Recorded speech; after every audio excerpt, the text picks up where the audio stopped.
We are live. Thank you for joining us here on the Carl Vibe Show and podcast. Today I have a very special guest, Brad Voorhees. He is the host of the AntiGravity podcast and blog and website. And he is also a veteran of the U.S. military. He is has all sorts of interesting experience in philosophy and theories. He's an engineer, and he's also possibly building some sort of an anti-gravity machine. He has a lot of interesting theories and philosophies on black holes, the nature of reality, UFOs, human consciousness. So we're going to bring him right aboard. It's going to be a really awesome, interesting, and fascinating conversation where we're going to go right off the deep end and maybe over a lot of people's heads, but we don't care. We're going to have a lot of fun. In fact, before the show even started, we were jumping into a lot of stuff and talking about the nature of reality and all kinds of really cool stuff. So we couldn't wait to get started. So without further ado, let's go ahead and bring aboard Brad Voorhees. How are you doing, my friend? Hey, super, Carl. Thanks for letting me share space with you. Yeah, it's awesome. So if anybody who wants to check out Brad, please go do it. I've been kind of soaking up his podcast over the last couple of days. I put the link down in the description below on YouTube for those of you guys that are checking it out. So Brad, you've got some really interesting theories and philosophies about the nature of reality, black holes, UFOs, extraterrestrials, and kind of maybe a unified theory of everything that maybe we can get into today if we can get into it. But first of all, let's introduce everybody to you a little bit. Tell everybody a little bit about yourself. You're a veteran of the military, you're a father, and how did you get interested in this whole topic? Yeah, well, I went to school for engineering, and I was a civil engineer. I finished my master's degree and went into the Army. And that's kind of a story because I didn't really want to be an engineer, but I had to because of this Army scholarship. It's kind of a long story, we'll talk about later. And then I went into the Army and loved it. But I am without empathy. So in order to survive in the Army and be a leader, I had to come up with this sort of like rules-based leadership thing. I call it the physics of leadership. And so, because I'm like clinically a psychopath. So I'm autistic too and bipolar. So I had to figure out a way to think about leadership that didn't have anything to do with empathy. I did well. The Army sent me to law school. So I came back into the Army as a JAG, deployed to Afghanistan with Colonel Nicholson, was the 3rd Brigade Combat Team brigade commander, and he eventually became 4-star General Nicholson in charge of all of Afghanistan. I'd left by then. I went to work in the federal government. So I've done some other things. Other than that, I got 4 kids, love all of them, and just insanely, no pun intended, or, you know. Yeah. So, yeah, I mean, it's just awesome. And I started podcasting just to kind of like vent some of the things in my brain. And I started maybe, beginning of 2020, and it's just endless material. And I saw those UFOs that the Navy confirmed were there back in April of 2020, and it just triggered in my mind. Like I started getting manic. Like when you're bipolar, yeah, you get manic. You start like everything's big, everything's huge, and which if you can attach to something positive in your life can be like a superpower, right? If it gets attached to something like an addiction, can be really destructive. But so you got this attached to like the UFO UAP topic, and it sent you down a rabbit hole. Yeah, I mean, like it just makes me, when I spin up, the more manic I get, I really think I just get smarter and smarter. Right. But then when I go down, like I get dumber and dumber and depressed and stuff. So it's kind of, you got to manage it. You know what I mean? And so, but then I just started spinning up and up and up and up. And I started figuring out stuff about the UFOs, I think. And like, I think I solved the God equation, came up with this whole sort of theory of everything in the universe. And now it's kind of led me to, and we'll see if it works or not. If it works, it's the ultimate testament to whether or not I'm just a madman, or whether or not there's actually like, kind of genius in the chaos. I mean, we'll see. And it'll all come down to whether or not when I plug in that anti-gravity generator, It'll be sitting on a scale, and if I plug it in and it works, it's going to get lighter. And if it doesn't, then it won't work. You know what I mean?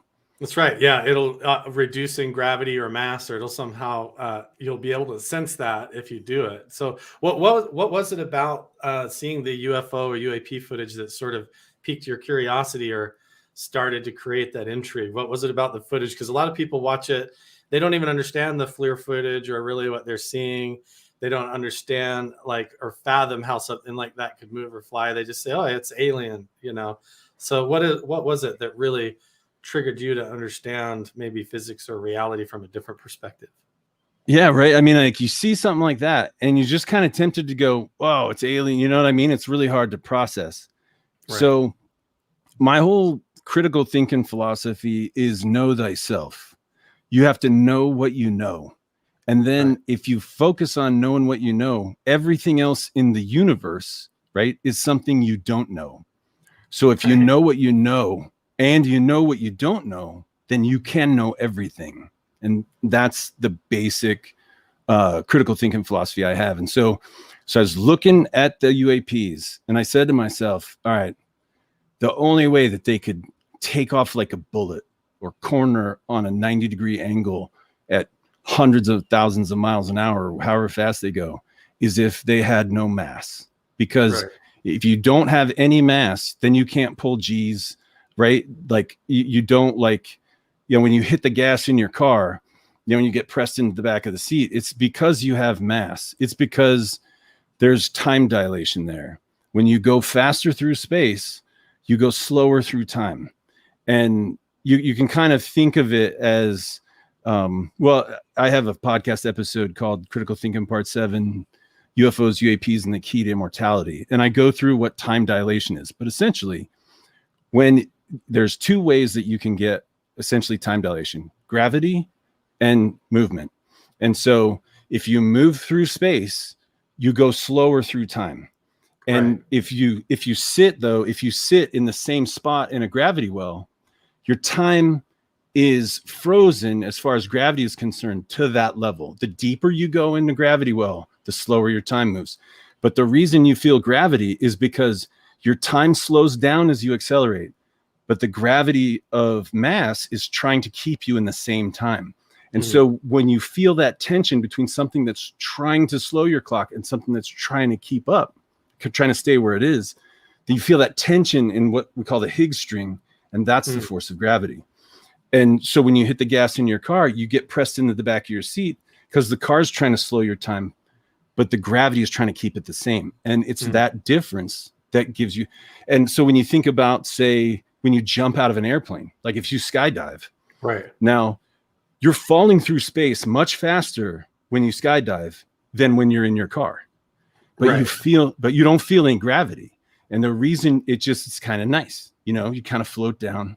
Just don't open your mouth because like it'll blow your cheeks wide open, right? And so, but when you jump out of an airplane, you're falling deeper into a gravity well, which is slowing your clock because you're getting closer to the gravity. But you're also speeding up, so that's slowing your clock too. So it matches. You're parallel in time. You're not crossing a curvature of time, and that's why you feel no gravity. It's like a counterbalance system is set up in the universe, almost like. And if you're talking about messing with time or time travel when it comes to the factor of speed or movement, then really it seems like everything in our perceptual reality is based on the speed of light. Like there's this wall at the edge of the speed of light, and this is like our perceptual universe. That may not be the maximum speed allowed. It just means that our physical known reality, as far as we can perceive it with the colors of the rainbow that we're equipped to perceive, kind of end there. But I guess what you're saying is, like, hypothetically, if you approach the speed of light, and as you do that or get to the speed of light, you would perceive reality basically as frozen, or almost like a sand particles floating that you could move through without mass, almost like float through it like it would be smoke. I mean, I've never been at the speed of light, but I think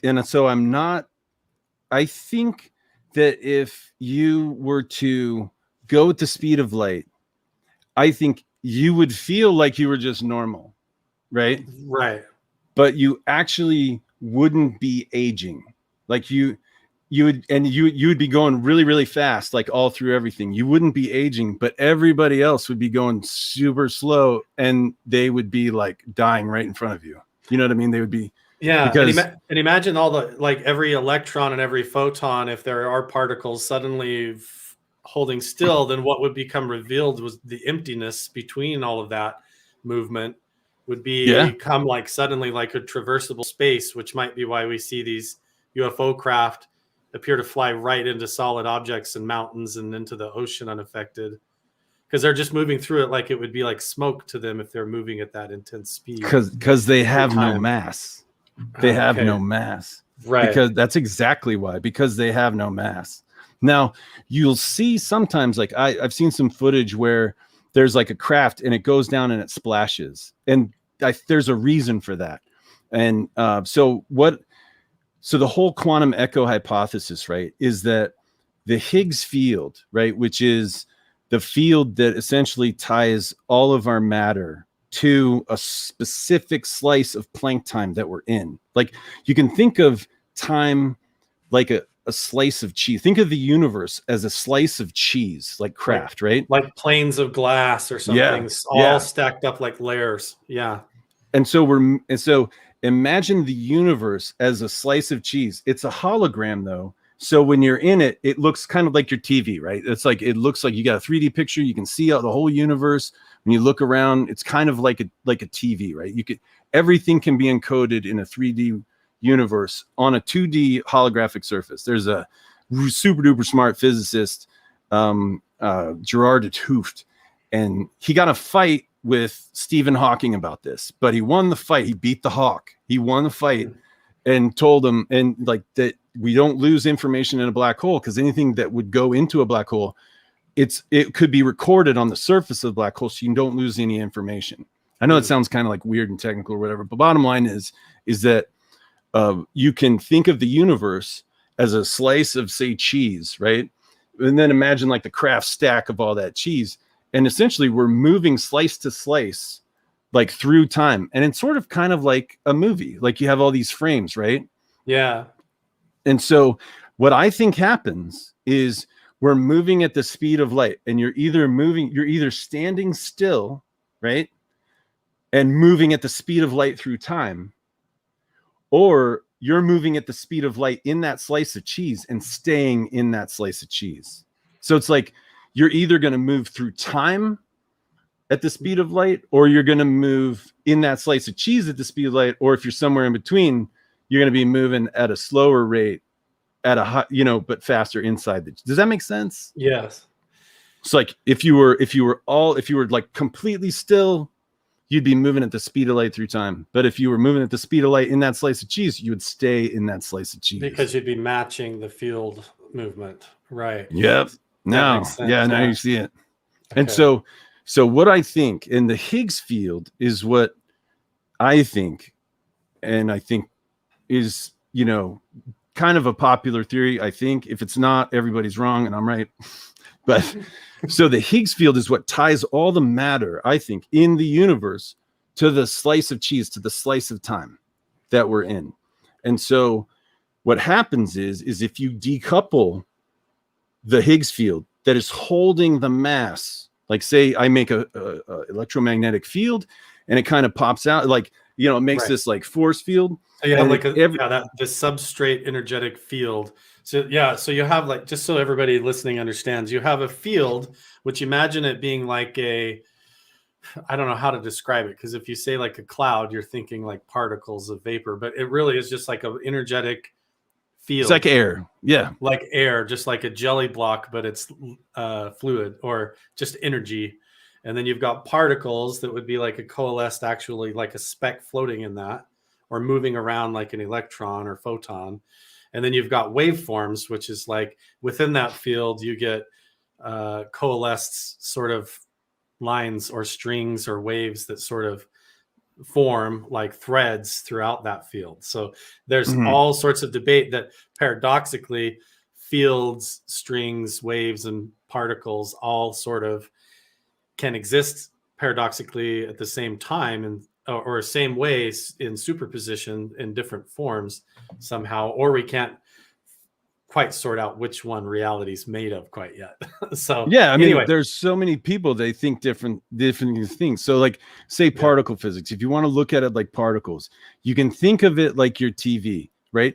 So there's like inside a pixel, right? Inside a pixel, there's like a red, a blue, and a green little color element. And so if you turn off the green and you have like blue and red, it makes a purple. You know what I mean? And if you turn off everything except red, you get a red spot, right? And so like you can, the different combinations and flashings of all the little color elements inside that pixel gives you your picture. And so you can think of the pixels in your TV, the little, like, you know, the little spots in your TV, you can think of those as atoms. And inside the atom, you have little elements of color like red, blue, and green. And so if you want to think of it like an atom, the pixel's the atom, and then like the quarks and stuff are the little color elements. Right. So that's kind of a way. And so when, like you said, when you superposition, like you can conceivably, like say you have your TV screen, if you turned off the red and the green, all you would have is the blue, right? And so you'd look at your TV and it would be like a field of blue. And like some places it would be bright blue, and some places it would be black, like if there was no blue there, and it would be dimmer in different places, but it's all blue. And the same, you could turn them off, just have the green and the red. But when you do superposition, like you said, it comes together and it's like your HD TV picture. Suddenly you get those different chromatics or cross, where you can start to have go from binary, these basic simple elements, the three colors become the colors of the rainbow, become multiple colors, and then ultimately everything you see in reality when you look out of your own skull, that's what you perceive, all boils down to those three colors ultimately. But you're right. So there's the individual pixels that represent like an energetic source, like an atom, like an atom, but ultimately what they exist in is sort of a field or a like an ocean of an energetic substrate, or like a foundational base, which is very interesting because the closer science looks, we pin down, we say, okay, we've got another particle. And then you say, well, what is that particle made of? And inside that, or what holds all those particles together, is some sort of a phenomenal field at the same time. That's exactly what it is. And so like so just like in our example of the TV, when you do superposition and you see your HD picture and it's all pixels and then the little colors inside. Well, in reality, if you believe in quantum field theory, then there's 16 fields, there's 16 little doodads inside each pixel, right? And there's like 12 particle fields, one's electrons, and you know, so you have all those elementary particles, and then there's 4 force fields. The field gravity, they think, the weak nuclear force, the strong nuclear force, and the electromagnetic force. Magnetic force, yeah. And so the strong nuclear force is what they think is holding the little pixels together. That's the, like when somebody does a nuclear explosion, they're really busting the strong nuclear force. They're releasing the strong nuclear force in a chain reaction. And that's what a nuclear explosion is. So what I'm saying is that, and there's another field that they discovered in like 2012 or something, the Higgs field. Now, I think that's actually the I think the Higgs boson, the particle of the Higgs field, is the graviton, and I think the Higgs field is actually the field of gravity. And so we were talking about, I think it's when, like we talked about, like if your time is being dilated, like if a rocket takes off, then it's leaving the Earth's gravity, which is speeding up its clock because it's getting further away from gravity. So as a rocket takes off, it's speeding up its time, but you're also accelerating up, right? And because you're accelerating, the acceleration slows your time, right? And it's that tension between the leaving the gravity is speeding up your clock, and then your acceleration is slowing down your clock, because as you move faster through space, you move slower through time. And it's that tension that makes you feel gravity. That's what makes you pull G's. And so that's really that tension of time is the Higgs string that is trying to hold you in the right slice of cheese in your time. And so that's the gravity you feel. And that's why I think the Higgs boson is the graviton.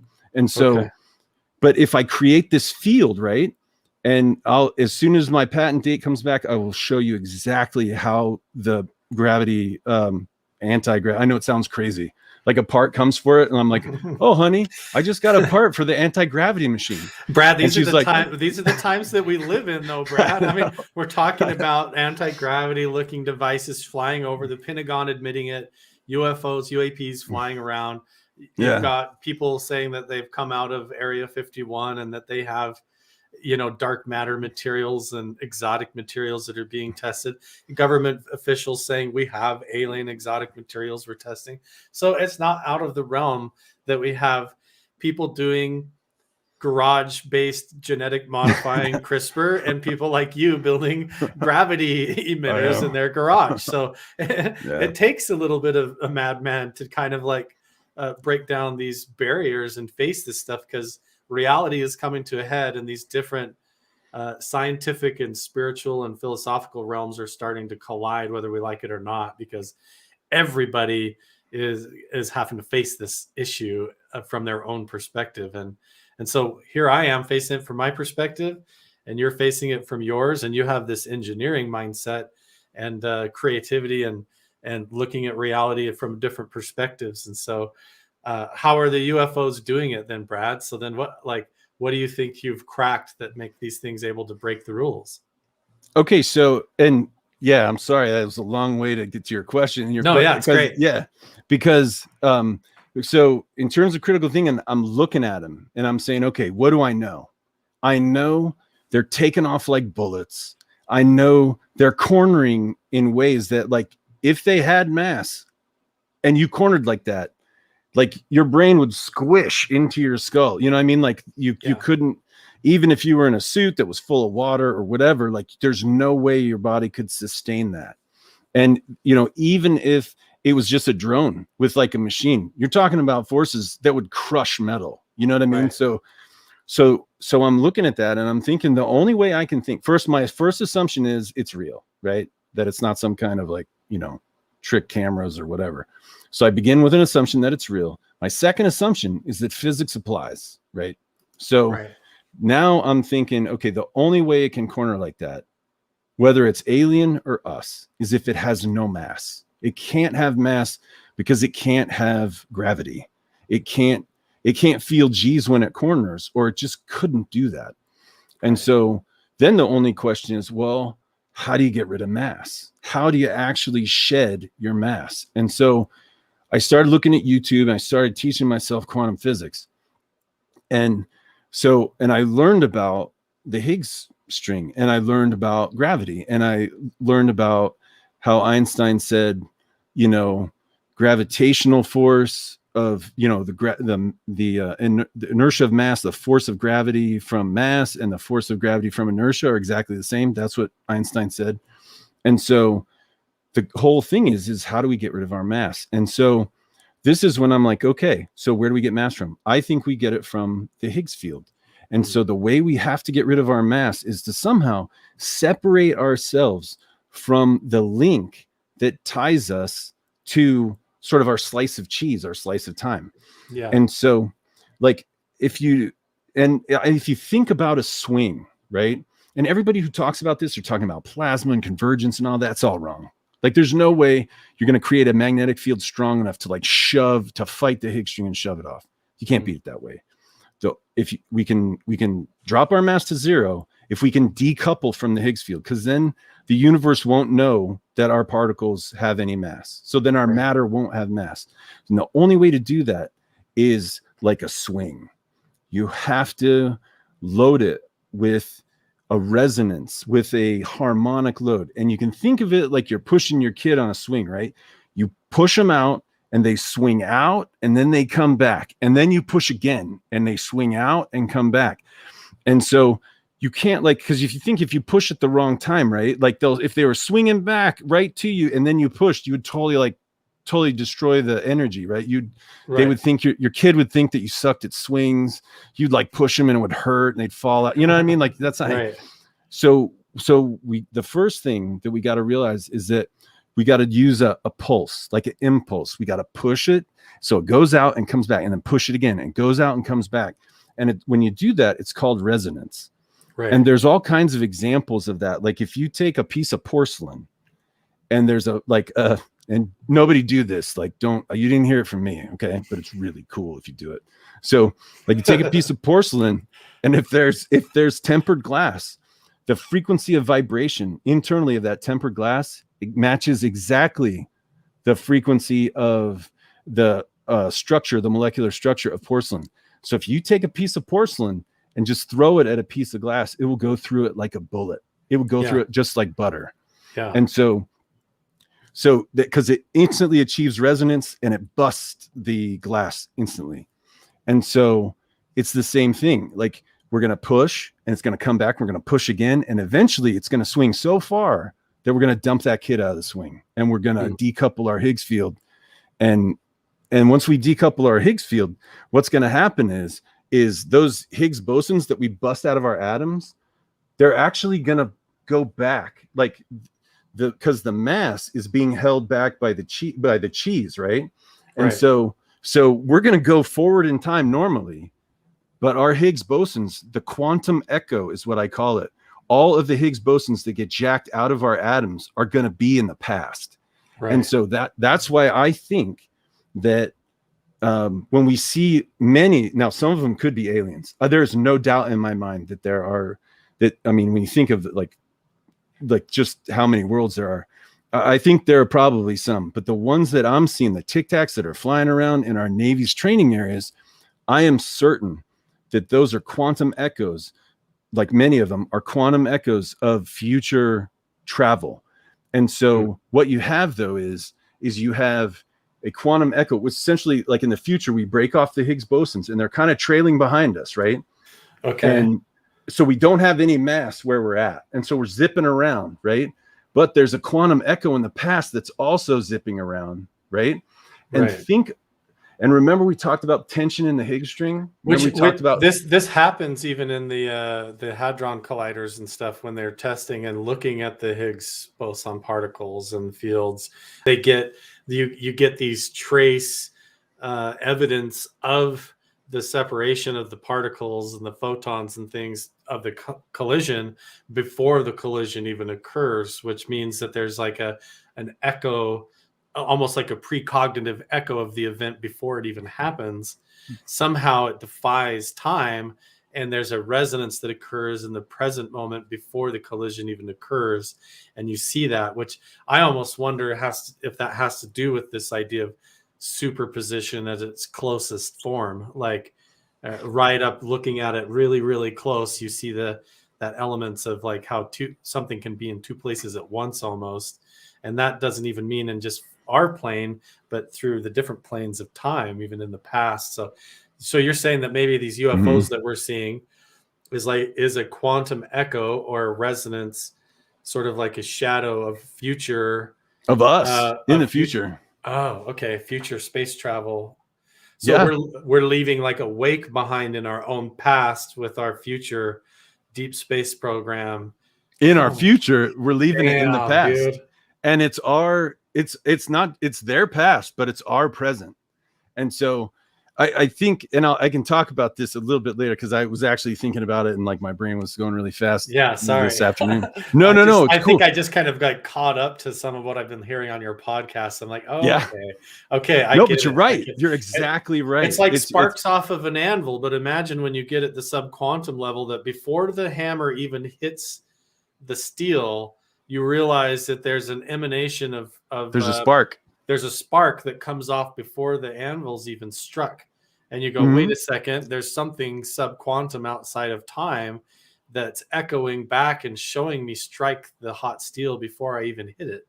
Then you have to stop and think that maybe time and physical reality isn't as fixed as we think, or we've been told. Yeah, or maybe it all exists all at the same time. And because when you think about the past controls the future, but the future controls the past too. So if you feed like chocolate and strawberries into a machine and you get chocolate covered strawberries coming out in the future, there's kind of two ways to look at it.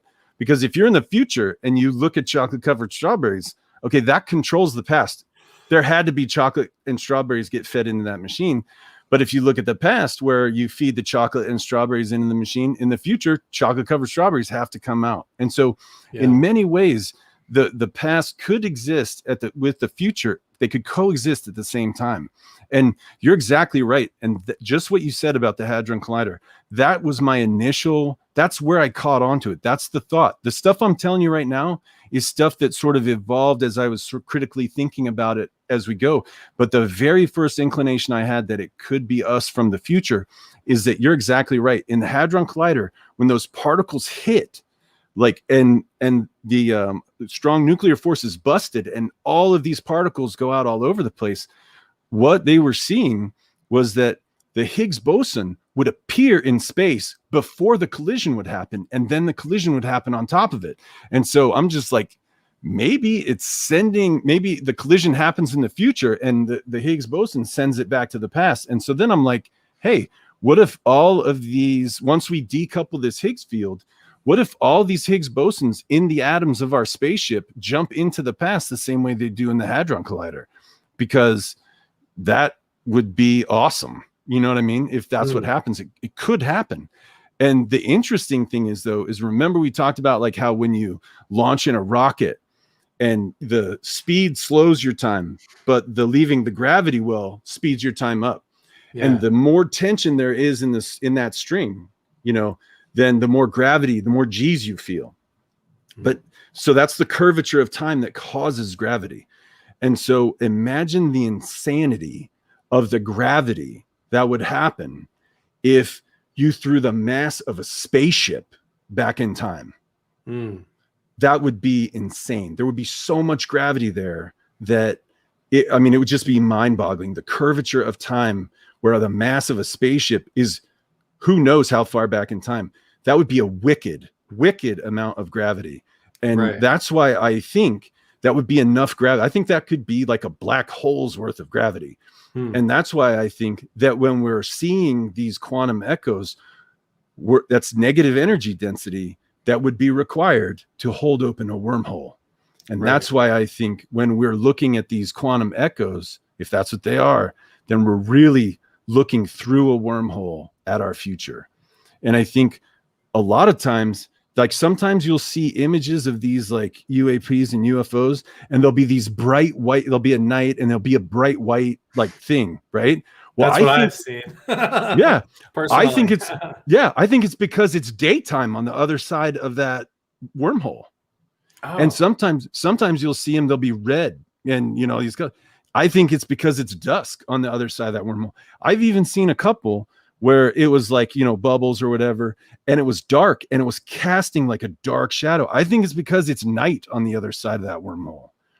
So maybe in the daytime, that's why everybody sees them as this stealth black objects in the sky. If it's nighttime, it's really more just like a pocket of counter space in reality, or like a void opening in almost like you would see like bubbles of carbonation on the glass or something. We would see a bubble in our reality. Like a wormhole. But these craft are creating this bubble, and so we see it just as a ball of light or sunshine or plasma coming through or whatever, or just that energetic rim. You know, that's so fascinating. Yeah. And think about this. Now cow mutilations make a lot more sense, because if you have a quantum echo of something going through a field, right? And in our time, a cow wanders up to it, right? That gravity would pancake that cow in a second. You know what I mean? That envelope of gravity that I believe, like, so I turn on my, my essentially anti-grav field, right? Disassociates the Higgs bosons. Higgs bosons fly into the past, creates a massive amount of gravity around that craft. Because I mean, if you think about it in terms of like, you know, closed universe, you can't create or destroy matter or energy. And so since there's matter in that time, it has to be enclosed in a sphere of negative energy density, right? So it equals out, so you're not defying any laws of physics. So, but if that thing got close to a cow, like if a cow just got kind of interested and like walked up to it, right? I mean, it would pancake that cow. I mean, it would just like shred it, you know? And so I think when you think about cow mutilation, it might just kind of be an accident. Sorry, you know? I mean, Yeah, could and if be. it was somehow anomalously from a distance or from above, it may not pancake it, but it could leave like trace like gamma effects or some microwaves, or cook it in some weird way, or create pockets in it like bubbles of, parts of Yeah. it missing in a weird way. Yeah, that's really interesting. So do you And think these locations, like if I'm over around Area 51, it could be, I might be seeing current test things flying over, but also if there's like in the vast future, if that's an advanced military base over there in Area 51 in our distant future, then there would be echoes all over the sky that would look like UFOs just because of the trace residue in our time, almost like the exhaust in the past that's kind of left off from the future base that's at Area 51 that isn't there yet. So yeah, that's I so mean, mind it blowing. starts really getting crazy. And so, I mean, but the thing is there's so much stuff we could do right now to know exactly what's going on. Because say the Air Force, right? Because everything we do right now is a time capsule to the future. So Mm. if the Air Force wrote like, a regulation that says, okay, whenever you do quantum travel, it's got to be over here, right? We could write that right now, put it in a safe, and then in the future, whenever we do quantum travel, it's always right there. Yeah. See what I mean? If they could shape the future by doing something right now, and Hmm. maybe they already have. If they're smart, they already have. I mean, because I would be like, hey, we can't have you flying these like craft everywhere and like wrecking us. So you got to do it over here. And so Yeah. then, like, if we wrote that, it would be a time capsule. So in the future, they're like, oh well, we better do that so we don't crash it. You know what I mean? So there's all kinds of really, really interesting things that could happen. And I have like on my website, I found some footage from I think 2011, Mm. and it's a craft, right? That is like this fishing boat saw. And the really interesting thing is you can see Tic Tacs zipping out of it. Okay. Right. And then it goes into the water.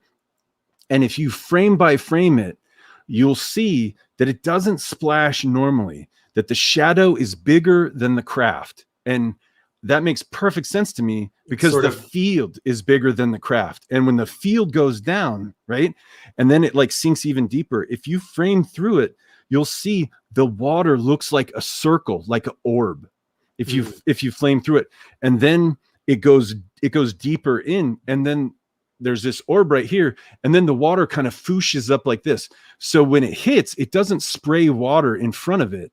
It goes in, and there's like an orb, and it's like the gravity is probably just sucking up all that water, and then and water's incompressible. So I mean, that's like that's fluid dynamics. Water's absolutely incompressible. There's no way to get it like denser Yeah. than it is. And so when the craft goes down, it's forcing new water in that can't be compressed, and so it's shoving the old water out. So it's not actually, I don't think it's the craft that's displacing the water. I think it's the water that's shoving the other water out of the gravity field. You see what Right. I mean? Yeah. But it's so interesting.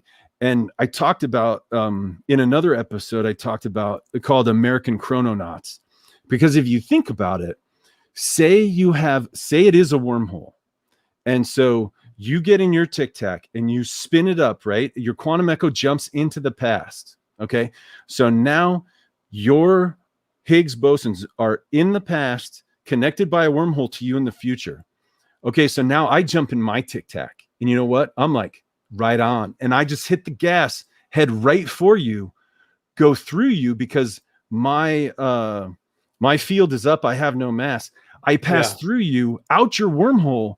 Now I have my ship in the past. Like I am physically in the past. Right. And I think in that way, time travel is possible. Like you could physically go back in time. See, that's what I was going to And ask you, is how that works then, because you have so many of these sightings of the craft that aren't just like balls of light or orbs of plasma or like a window in space-time, but they're claims that they come down and land or abduct people or actually get out, or it starts to cross over into this kind of paranormal realm where you get skinwalkers and poltergeists and shadow figures and things like that. So, but from what I've heard on your podcast, that's not even outside of the question, especially if you jump into the idea of the nature of reality as a whole, just being something where we're falling through an illusion of a black hole and our perceptions are just an illusion. So we can get into all of that too here. So yeah.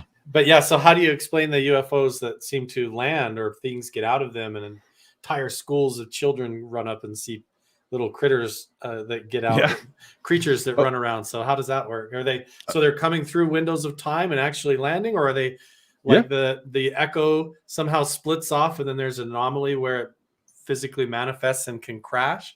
Or maybe they're sending them back on purpose, like, let's just crash something in Roswell and give ourselves a heads up against our enemies back during the Cold War or something interesting. So that, I don't know. Yeah, no, I mean, so, okay. So what we're beginning with the premise, right? That we can generate a field, an electromagnetic field, which I think we can, that like a swing, we bust off the Higgs bosons. Okay. And so then the Higgs bosons, the gravitons essentially out of our atoms, throws a quantum echo of our spaceship in the past. So we're here in the future, right? And then we are past, like, here's the past, and so it's like a wormhole, right? Right. And so because of all the gravity, like, and you so created a straw or like a water slide, boom, like a okay. So I'm in my craft now. You and me are buddies in the future. So I turn on my field, right? And so I'm zipping around in my Tic Tac, and I can see where you are with me in the future, and I fly through fly through you and your ship, right? And then I come out the wormhole where your Higgs bosons are. So I fly through that wormhole. Now my ship is in the past because I flew you, and then probably my Higgs bosons are jump in the past or fall back in the past from there. Right. And you could probably leapfrog back through time that way if that works. But I think one of the things that makes it really interesting, though, is that whoever is the gate, right? Whoever's craft is that first gate, that craft needs to stay turned on in order for you to get home. See what I mean? Because you got to fly back through the wormhole. Right. And so you have to stay in that vibratory state outside of the surface tension from where you left. Otherwise, you'll collapse the wormhole. It's basically like you're going to jump to a different frequency on the radio, and you're going to be stuck in a different signal, which could be like what we see, these UFOs that get stuck and then crash or shot down or different. Yeah, things. You get stuck in an old slice of cheese, right? So you know what I mean? Yeah. And so you're in a different slice. And so, but what I think, and this is total speculation, right? I just kind of thought of it today. Sure. I think that, and so you have like a wormhole, right? I mean, you have a wormhole that goes, through some time, but I wonder if nuclear tests, so I would have to look and see, like, we'll have to like see when the military was doing nuclear tests. You know how they set up like a fake town or whatever, and then set off a nuclear bomb and see what would happen. Yeah, right by my house, like 2 hours west of here, where I live. All the craters are still there. Yeah, it's crazy. Yeah. Well, think about it. What if there was some, and in 47, right? Or 46, whenever Roswell was, they could have been testing nuclear bombs, and maybe they blew one of these guys out of the sky.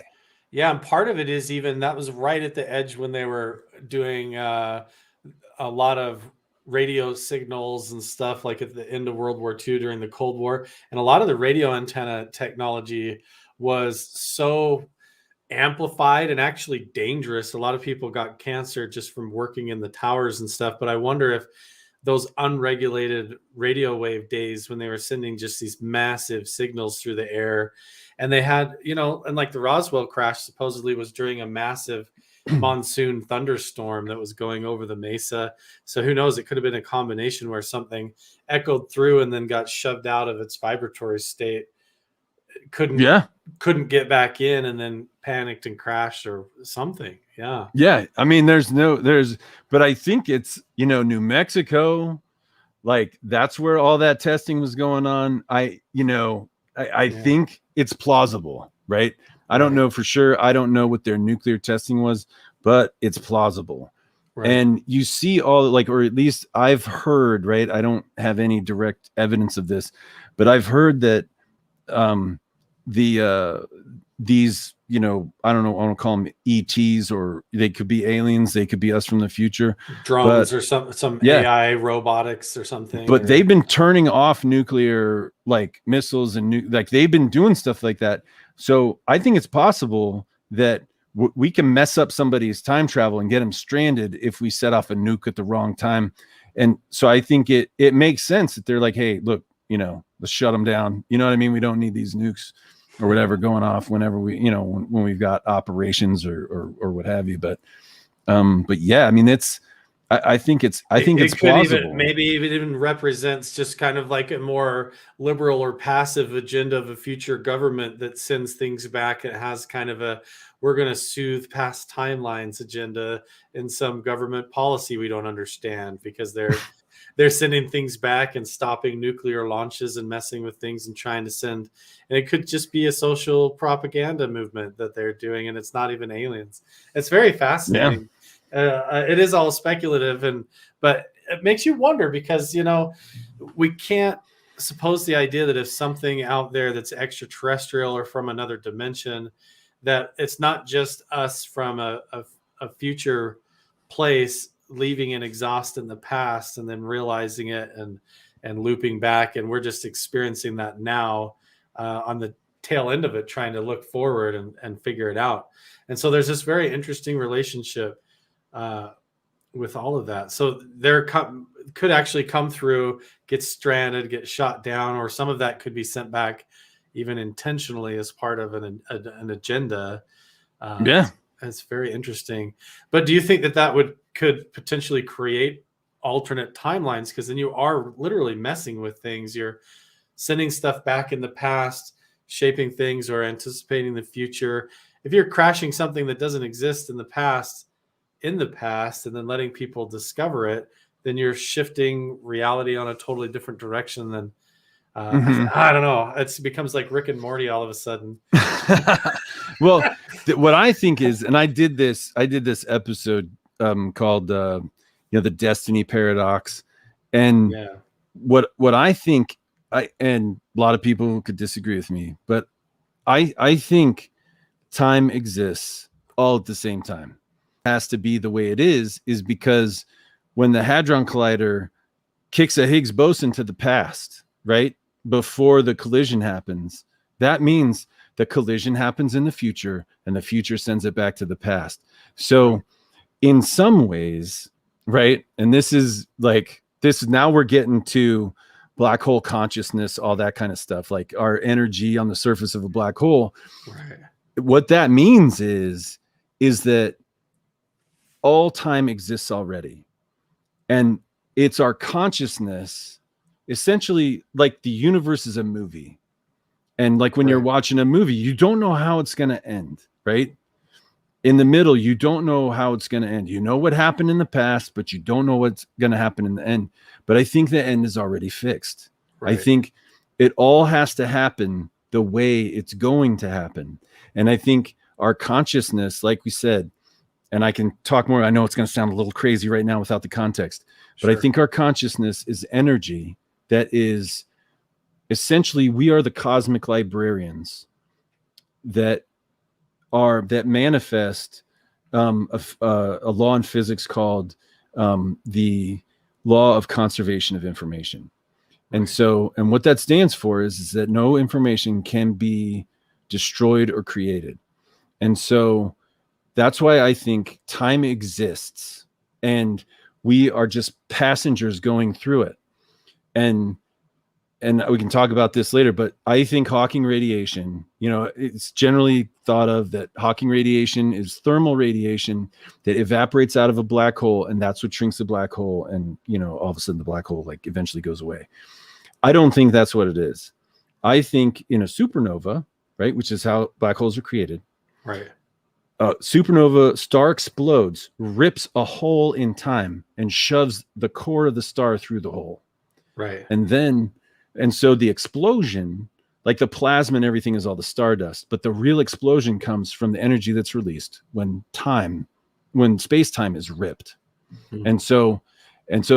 So space-time rips, core drops into like nothing, into the void. And at that point, it's a singularity. There's a ton of nothing, and then there's something. That's all it is.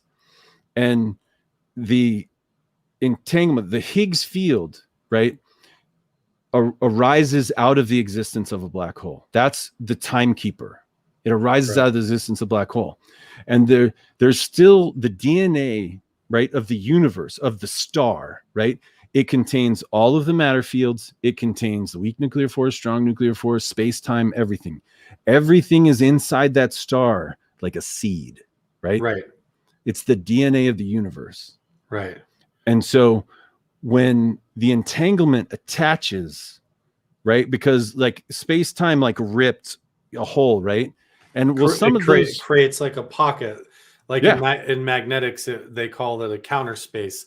Like you have the battery, and you have the manifest energy of the battery, which you sense as the positive and negative ends and interacts with everything. But really, the core inside the battery, the magnet inside the core of the magnet, where the magnet actually sits, the metal at the densest point. There actually isn't any magnetic field. It's just a void. It's a counter space. Like in math, we would represent that as the zero.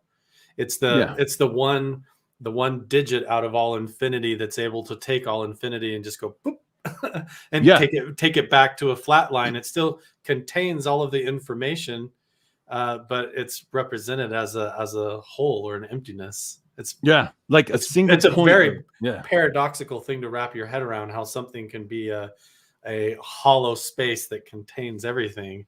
But it is. I mean, so that's exactly like what I'm talking about, singularity. And so there's a core of that star in the middle of nothing, a void.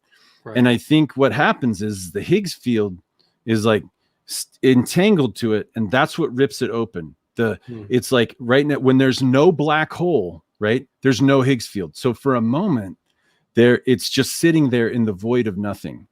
And I think when that happens, there's something called the weak nuclear force, right? The weak nuclear force drives towards what they call entropy, and essentially it's osmosis. The weak nuclear force wants to smear everything out so it's evil. So it's totally equal everywhere, right? It's trying to diffuse out and become balanced. Yeah. And I talk about in the God equation, the energy of mass, it divides by 2 times the G factor. And the G factor arises in my theory of everything is out of the existence, the thickness of the black hole. And since there's no black hole, it's zero. So it's a singularity divided by 0, which is infinite energy. Right. And so when the Higgs field, when the black hole forms and time, it latches on as far as like time's concerned, I think it rips open the singularity, and the weak nuclear force essentially annihilates every little piece of that, core of that star, and turns it into pure energy and sprays it everywhere. So until it's like equal. Right. And so that is a big bang right there. That's a big bang. And then, everything everybody knows about inflation and all that stuff just kind of takes over. But the most interesting thing that I was talking with my brother, he's a preacher, is that if that's true, and I think that's pretty, everybody's like pretty, accepted that in the Big Bang, but really in my mind, it's a Big Bang. It's not the Big Bang. Right. And technically the Big Bang's still going on. All the expansion that we're measuring and seeing now is still that outward from that initial oneness of that boom that is still booming right now, which is the movement and that pull of everything that we're experiencing. Yeah. No, I mean, you're exactly right. But the thing that's like just mind blowing to me is when the core of that star is like shredded into pure energy and sprayed outward, then the matter cools, condenses into hydrogen, all that kind of stuff. Stars start forming. But the really interesting thing is that means there must be DNA in energy. Otherwise, how would the energy know to turn into hydrogen, all that kind of stuff, all the forces like weak nuclear force, strong nuclear force, all that? When the Big Bang, the instant the Big Bang happens, everything is pure energy. Mm-hmm. And the amazing thing is that it condenses, it does all those things. So that means even when it's pure energy, there is DNA in that energy that essentially provides all our laws of physics and all that kind of stuff and all that. And so that proves, if that's true, that proves that if we are energy on the surface of the black hole, and the way we run over that hologram feeds our mind, right? Because it's only signals, just like when you're dreaming. Right. Then if our consciousness on the surface of this black hole is being interpreted by our brain as a 3D world with you and me in it talking on a podcast, right? Right. Then that tells us that our energy on the surface of that black hole has DNA too. Right. And so that means that we could very well be entangled, our DNA totally connected to a physical projection, which is just signals we're getting from this hologram in our consciousness, which is running over this black hole. But it's plausible, right? You can't say no, right? All you can do is call me a freak or a dummy, but you can't deny that it's plausible that our energy is running on the surface of the black hole. Because if this whole theory of everything is true, then energy must have DNA. Right. And when you wonder, even the subcomponents, the substrate of the DNA ultimately is just like an underlying resonant consciousness or an awareness. And so even before the helix forms and that sacred geometry begins to align into these simplistic shapes that we see in the atom and the electron, the proton, neutron, and then in the ancient esoteric teachings, you realize that it all ties together in this weird way. It's all energy. And ultimately, and that energy is literally goes back to zero and void if there's no witness, if there's no record keeper of the library, if there's no consciousness in there. So, and this ties even into this idea of like what we call like black holes, or this infinite ocean of information that contains all time and all realities swirling. And then you place consciousness down in that, like a surfer riding a wave. Then you have like an individual life and a bunch of individual lives feeling like we're riding a field of conscious collective experience. But it's really just particles of consciousness floating. You could even call them particles at that point. Yeah, you can call them strings, you can call them whatever you want. I mean, like Strings. they're calling them fields, strings, whatever. Resonant perspectives of awareness and things that arise within that soup or within that ocean. And if you believe in string theory, then that means your soul, your consciousness, your spirit, your body is a symphony. Right. Well, I mean, really, it also means the physical nature of it is kind of a user interface that is an illusion. It's not reality. We're like this whole idea that we're sitting here with a desk, and a cup of coffee, and we're sitting on a planet talking through computers and everything is really a conscious collective user interface in order for us to interact just on this energetic field that is too phenomenal to even understand. It could be a simulation. It could be just stimulation. Like you said, it could be just we're energy running over the holographic surface of this black hole. And we are just the inputs that we're receiving are telling us that this is in our brain, essentially our energy is interpreting what you and me are doing and seeing. It's absolutely true. Like what you're saying is absolutely right. If you go back to the pixels on the TV and you've got the red and the blue and the green, right? If your existence was down within the red spectrum, for example, as a particle, everything that was red, if you were a red particle, would appear as emptiness or just void. Because if you were a red particle or photon and everything was in that same field, it would be perceived like a darkness, and all you would see was the other colors. So it makes you wonder, like what we perceive as a black hole or is this emptiness, like when we look up out into space, is actually a wholeness or a fullness of information of almost an entire other universe? I think it is. Yeah, that blows my mind. I think you're exactly right. But we see it as a vacuum, as a zero. From the outside, but that zero is more. But it is in our slice of cheese. In our slice of cheese, it is a zero. I think because here. So and here. Let me blow your mind. So the singularity like rips, and I think time is relative, right? Yeah. But age is absolute. And so when this universe, right? Imagine like the tension in the Higgs string we talked about, right? Like if time is going this way and then something else is pulling your time that way, the force that you feel is gravity. Well, I think that when a supernova happens, right, the space that erupts out of the core of that star and creates that universe, you know, that's in that hole in space-time, the age of that universe is like zero, right? Right. And so imagine just how many slices of cheese happen between a 13 billion year old universe and a 0 year old universe, right? And that's the gravity of a black hole.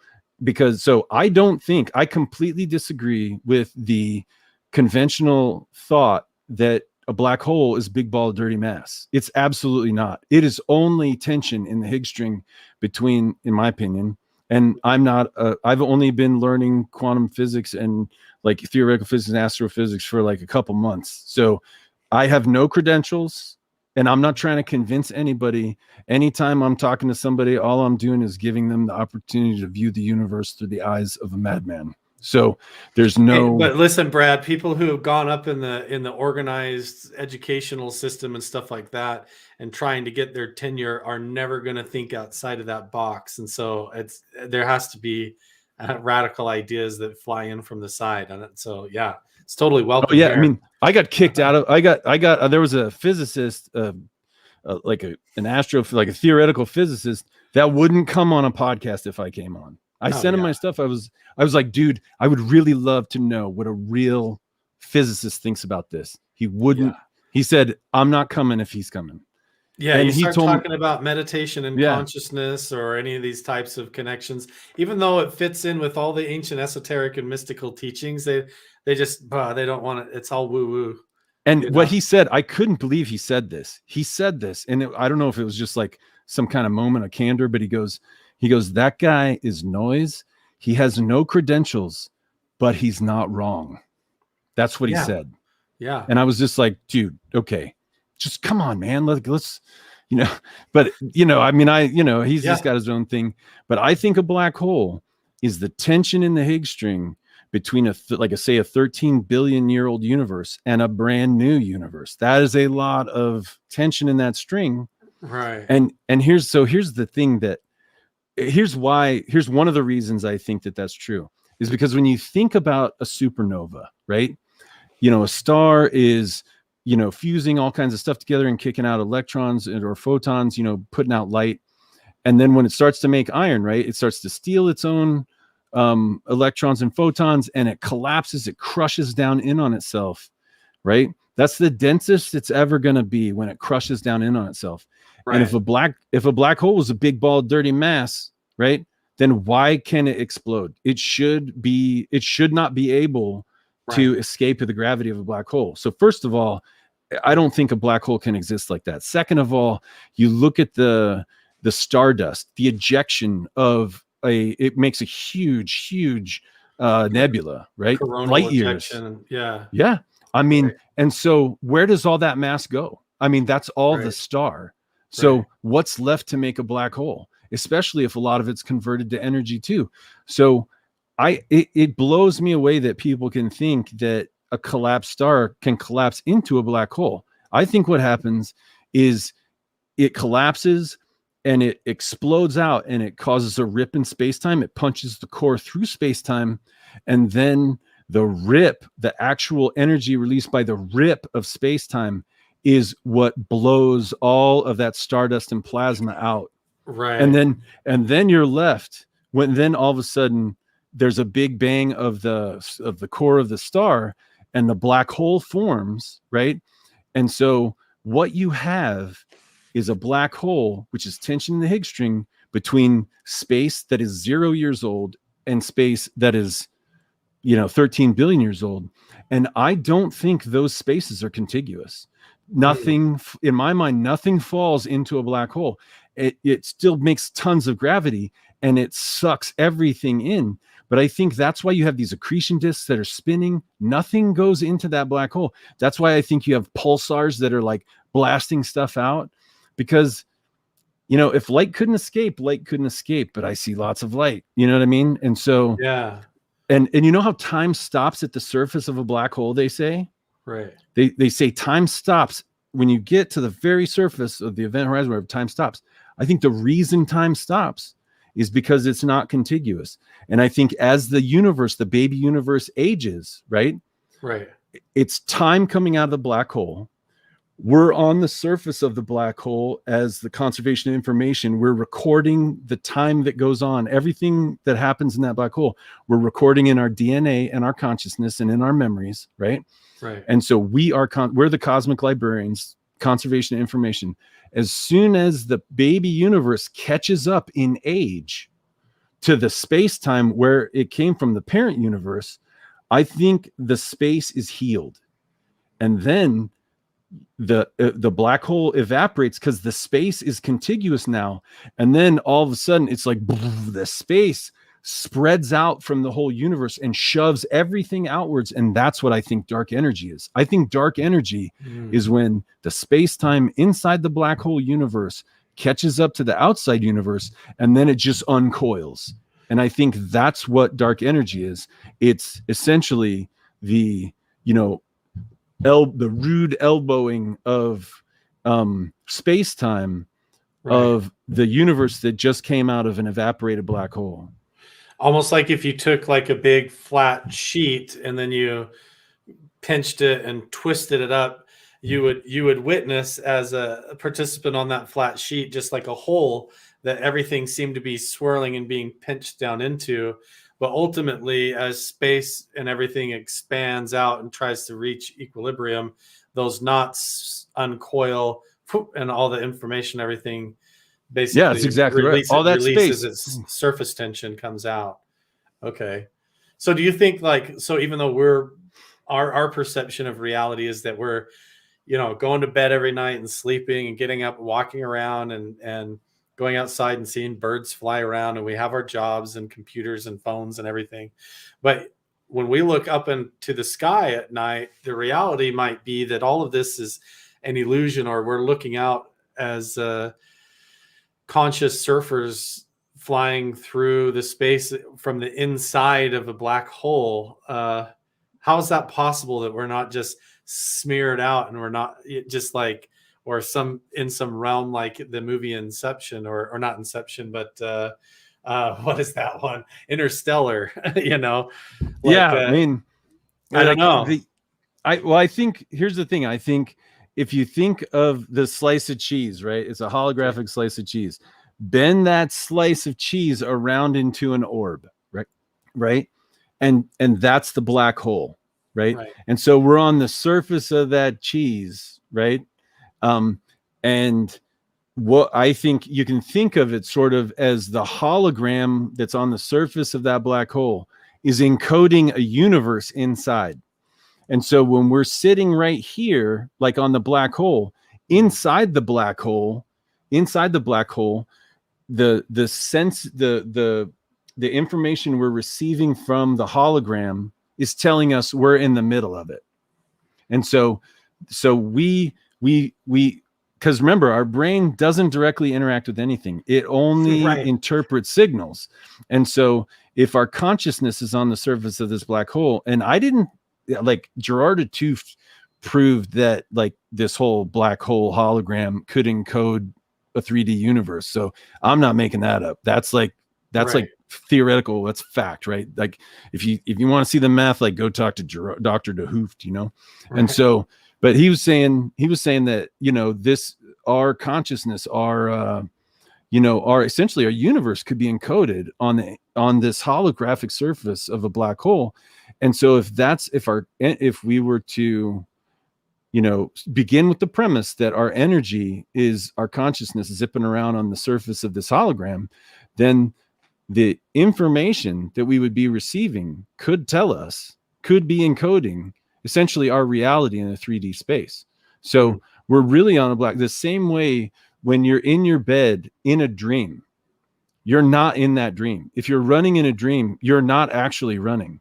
Right. And so if you take it one level back, right, we could be, instead of being asleep in our bed thinking we're in this, reality, we could be on the surface of a black hole, experiencing just this with hologram. Information flowing through. And, okay. And so reality is the black hole dream, right? And so, and so that I'm not, I'm not trying to convince anybody of it. I'm just saying it's plausible. It's not that much. It's not that much different than these ancient teachings of non-duality or Advaita. That I don't know if you studied any of the ancient Hinduism or Buddhism or anything like that, but honestly, it's not counter to that. This idea, if you allow for the substrate to be the witness or to be consciousness, like if that comes even before the dark matter or the Higgs boson, the real zero is like, or the first decimal point to appear is something has to notice,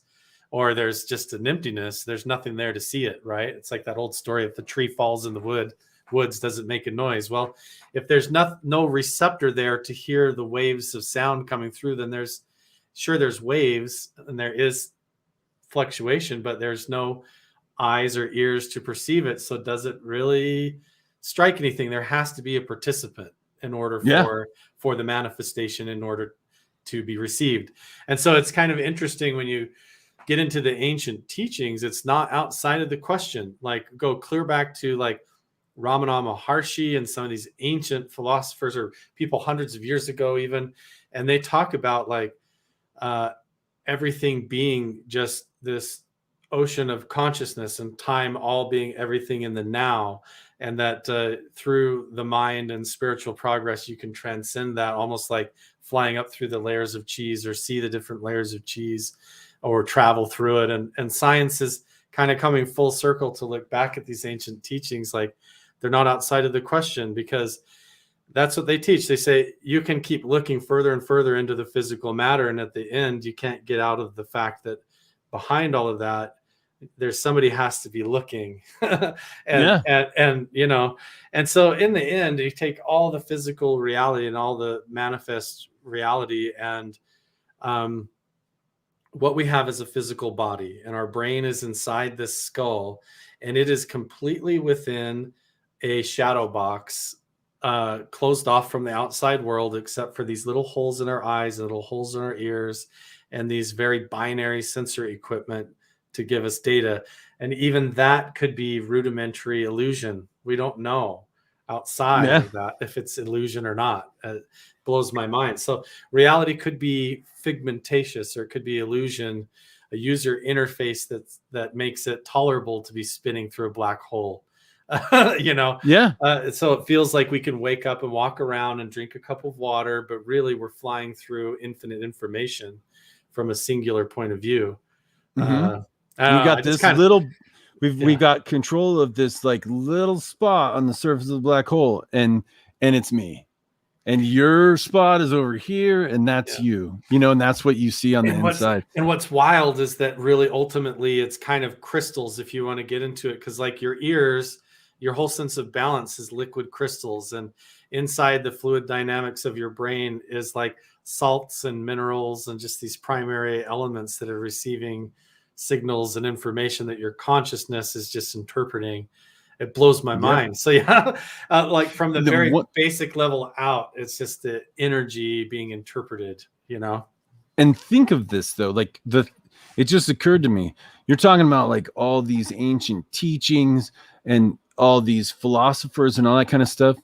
Well, then it starts to really make sense that maybe the connection is real. Like there's DNA in us that connects us to something else. Like maybe that is our brain's interpretation of some kind of linkage to a higher consciousness, because, and I know this sounds like nutty, because I am totally not a guy who's like been into consciousness, but the more I think about it, and so I'm a Christian, right?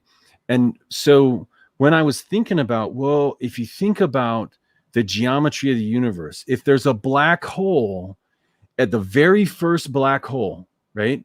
And we talked about how, like, when a star supernovas, it has the DNA of the parent universe.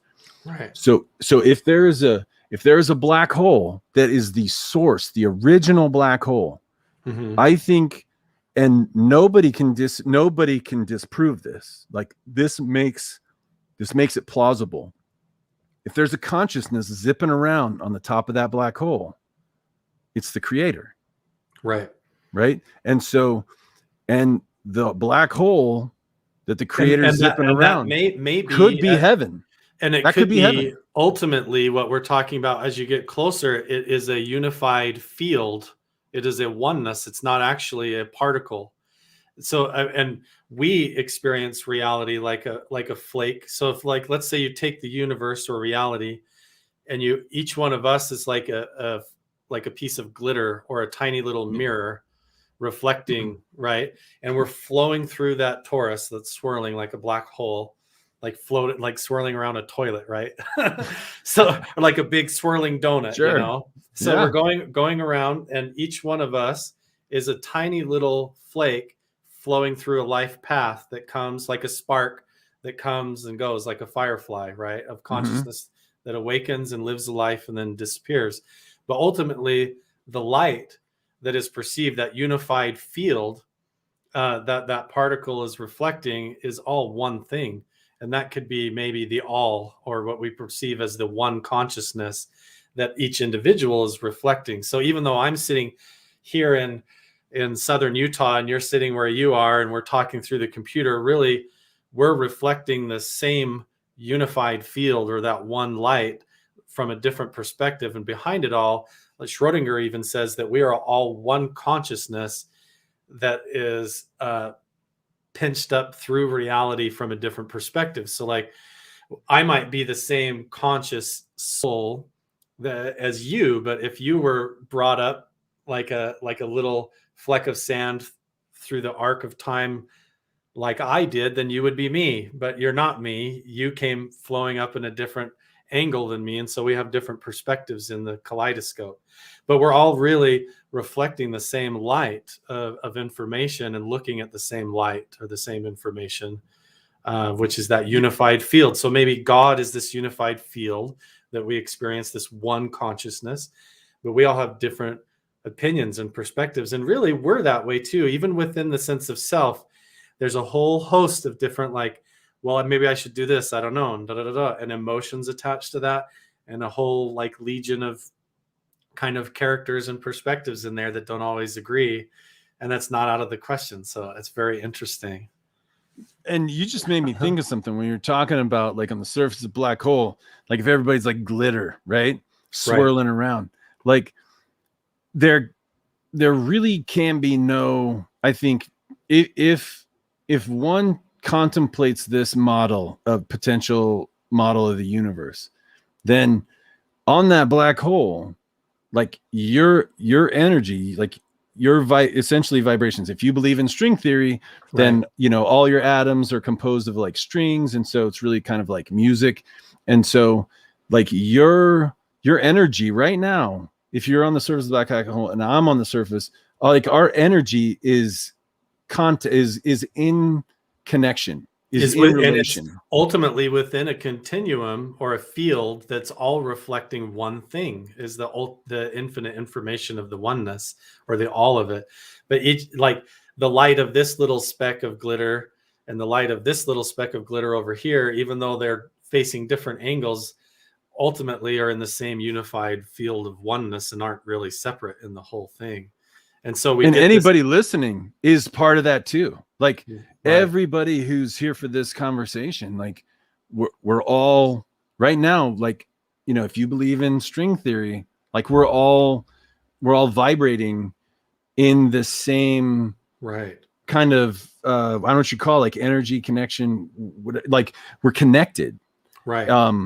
And Yeah, that's kind of really interesting. They call it in consciousness, the teachings and stuff, they just call it the collective consciousness. Like, I have my bubble of reality and it contributes to the informational perspective of yours, and together, like a froth of bubbles or foam, we all have this unified field of reality, of like, we are all different books in the library or different pages in the library.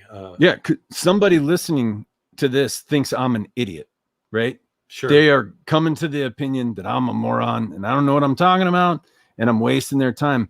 But they're going to walk away from this with that vibration. Like, right. So it doesn't even, and somebody's going to be like, wow, that's really eye-opening. I'm going to think about that. Or I'm going to talk to somebody about it. They're coming away with a different vibration. So no matter what happens, anybody who's entangled with us leaves with some influence, regardless of what it is, whether it's positive or negative or whatever. And that is really interesting too. Like, we're going to come away and we're in their memory. We're in their memory. And there's a multitude of different ways that you can take this. People can get this kind of information or start to grapple with these theories or philosophy, and it can be like devastating. Like, oh, you mean like reality isn't real and physical reality? And the more they go try to dig into it, they can't prove that wrong, and they start to have a hard time. Like, this is holographically, or maybe I'm a figment. My own body's not even really here. It's all an illusion. And you can take that in a devastating way, like a sort of a death or a grief and loss in a way, and really struggle with it. Or you can say, wait, that means that, like, okay, well, everything is still here. This is what we're talking about. This is it, like what we're experiencing even right this second. And ultimately, if you realize that it is illusion or it isn't what we think, then maybe it means we can break some of these rules, or we can understand reality from a different perspective and not just be straitjacketed by it and accept it as our fate. We can say, well, okay, then if reality is like an illusion, then how do we understand it that way? If we really are consciousness drifting or flowing gracefully, harmonically through a black hole reality of information, then maybe these higher entities, like what we experience as extraterrestrials or spiritual beings or angels or God or something, maybe they just understand the nature of reality at a higher level, or have the technology to jump around through it, or escape it in a different way. And suddenly you become like Neo in the Matrix, and you can understand, like, my perception of this gives me strength. It gives me footing. It gives me power. It allows me to move through the reality differently than the way I was seeing it before.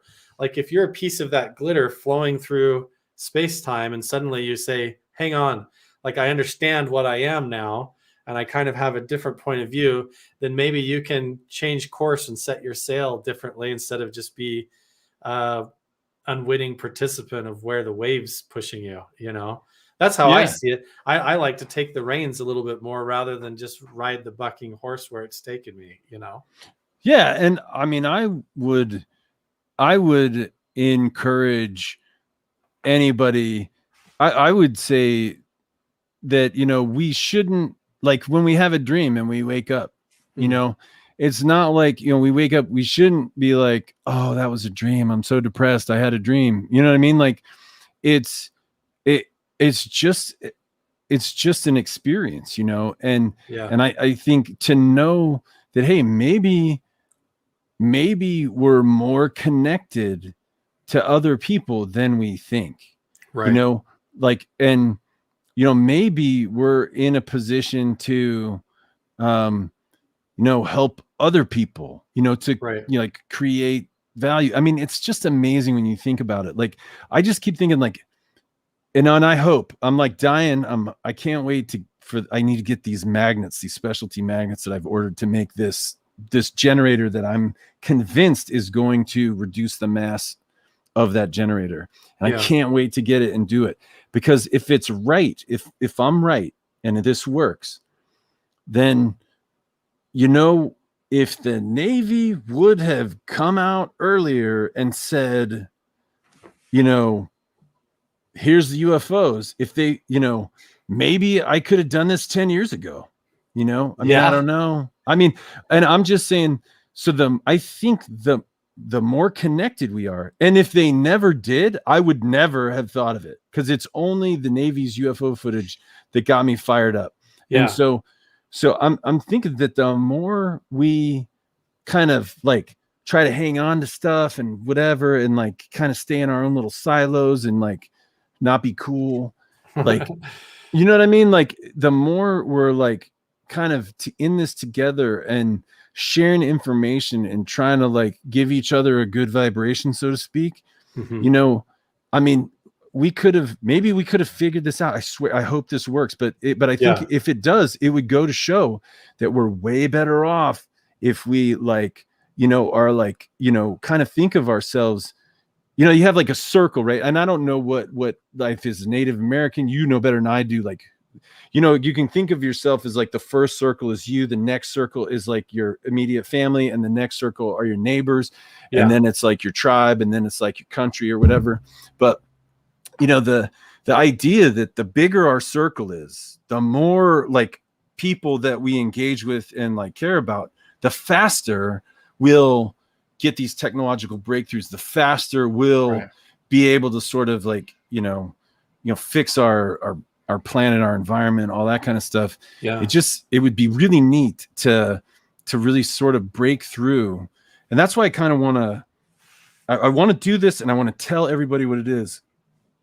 So I'm hoping that it works, because I just feel like if we thought more, and I am not an emotional person, I do not seek connections like naturally with other people. I'm horrible. I'm a horrible son. It's probably been months since I talked to my dad. I need to call my dad, call my mom. Like I have really hard time. Call your dad, mom, Brad. Come on. Yeah. But it's like, but I really feel like I think we'd go a lot. God, man, everything would be better if we just like connect, like, I don't know, like just allowed connection, more connection. You know what I mean? Ultimately, at the end of the day, I feel like so much of the agendas and everything that keep this kind of stuff, even just the knowledge or the thought processes and the philosophy suppressed, are people who don't want their trinkets and toys and their candy taken away.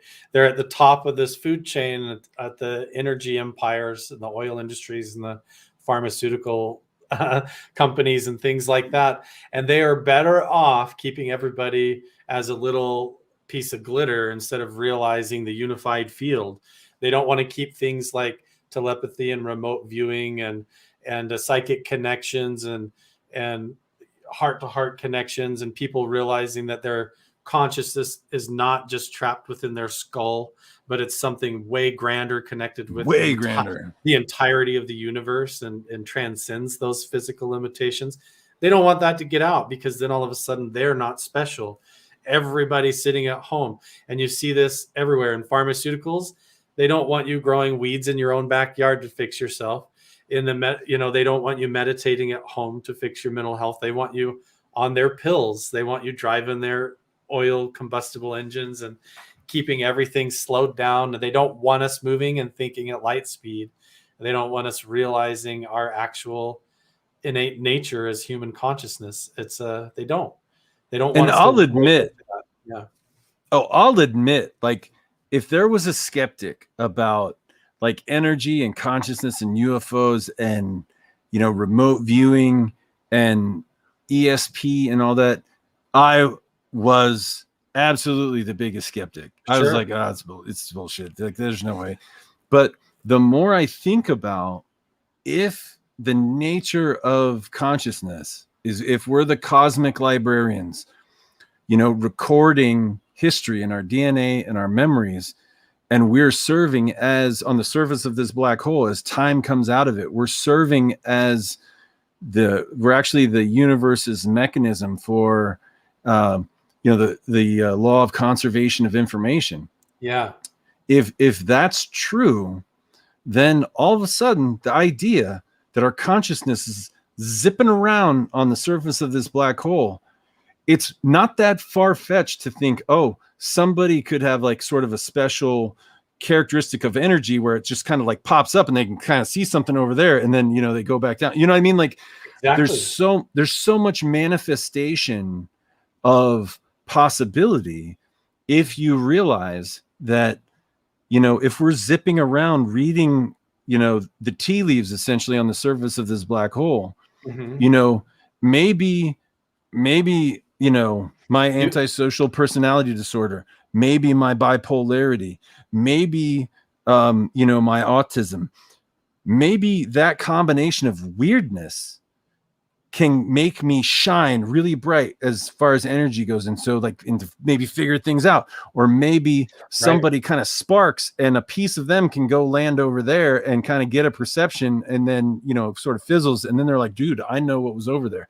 It's like, it seems like, and I know it's only plausible. I think it's plausible that we're on the surface of this black hole. It's encoding a 3D universe, and that's what we're experiencing, because our brain is actually not interacting with anything. It's only receiving electrical sort of impulse signals. And so to the extent, so nobody can say that it's not plausible, right? There's just no argument it's not plausible. You can say it's not true, right? But you can't say it's not plausible.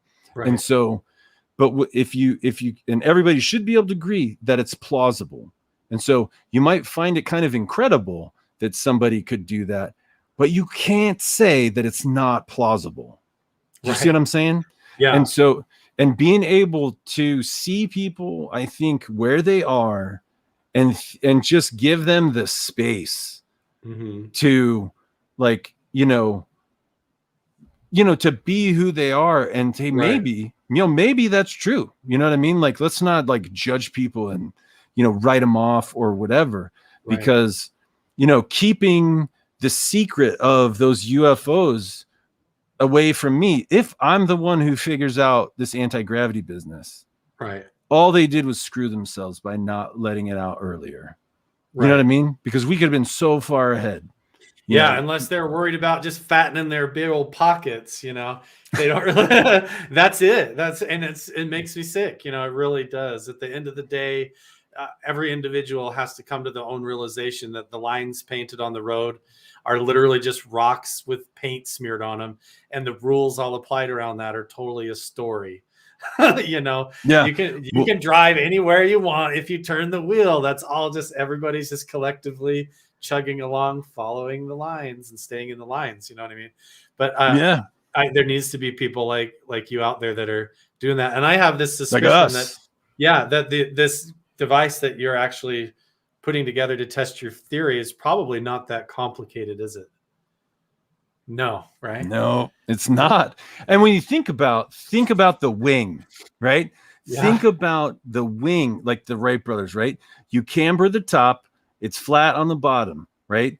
Air has to move faster over the top, creates lower pressure. So there's more pressure on the bottom, and you get lift, you fly. I mean, it's more complicated than that, but it's essentially the weak nuclear force that won't allow a vacuum that does that. And quantum travel isn't that much more complicated. Ultimately, all of the nature of the universe operates on fundamental principles. Just like we said, you go back and you have just these elemental pixels of 3 colors that account for everything that you see, all the colors of the rainbow and all physical visual spectrums. Ultimately, every single thing, even in geology and minerals or anything in science, comes from a function of very primary things that are collaborating in some sort of a harmony that make it happen that way. But yeah, if you can sort of say, well, let's flip this on its head, or kind of invert that process in a way, and that's what you're trying to do now with your device. So that's really interesting. And I'm going to tell you, and as soon, like, I've already got my patent filed, right? So I'm going to build it, and I've got my date so that, like, nobody can sort of patent it out from under me, right? Okay. And so as soon as I finish it, right, which my specialty magnets are going to take like 7 to 9 weeks to get here, so it might be a little while. But are these like neodymium ones or the electromagnetic ones? Or okay. No, yeah, they're just rare earth metal ones. Okay. And so, but like, they don't have them in the right shape, so I need to, like, I had to get like the right shape made.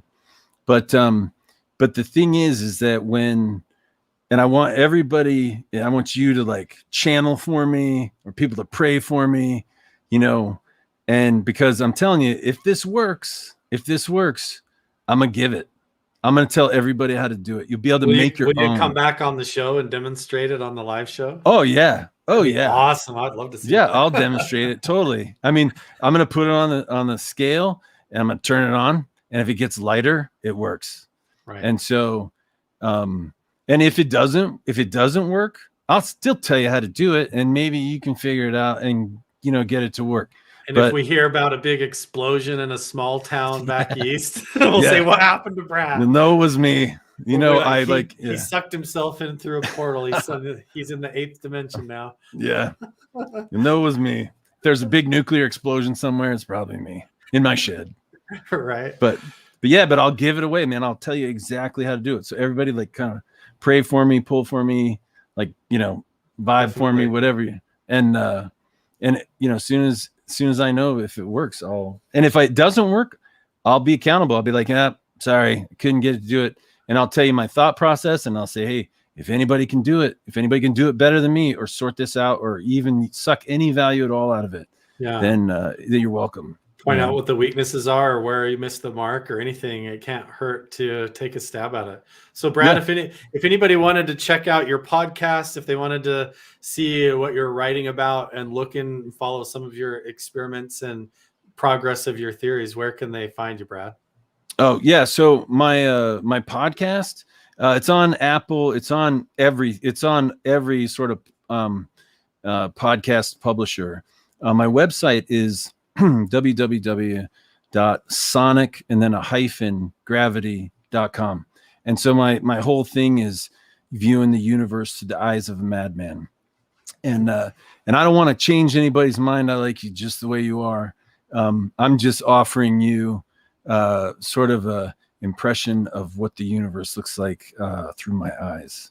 So I love it, Brad. And hopefully if you get your magnets show up and everything, get your device working, or even some more progress on your theories and thoughts, I'd love to have you come back on, because there's news coming out all the time, new breakthroughs, and maybe we'll see some new kind of UFO or craft that sparks our curiosity even further. And we didn't even get to talk yet in this show about what everything that we talked about and discussed, how it relates to the afterlife, spirits, ghosts, and weird poltergeist stuff, because all of that ties in. We got to do that. We got to do that. So we'll have you back on, There's Brad. Stuff there. We missed it. It's definitely not outside the question, this idea of what does that mean about our own immortality as human beings, and ghosts and echoes of the past, and then the Higgs boson, all that stuff. So, but I think we've blown a lot of people's minds today, Brad. So we'll let everybody chew on this and go check out your material. And thanks for sharing space, man. I really enjoyed our conversation. Even before we got started, it was amazing. I can't believe we've been on for like 2 hours almost. I know it has been. It just went like that. Yeah, as soon as you showed up and backstage, it was like it threw you on, and we almost missed the start of the show because we were just like going after it already. It was really fun. But yeah, everybody check out the link down below if you want to check out Brad Voorhees and everything that he's working on at Sonic Gravity, and his intense philosophies and theories of a madman. Go check it out. You won't regret it. And we'll see you guys in the next one. Thanks, Carl.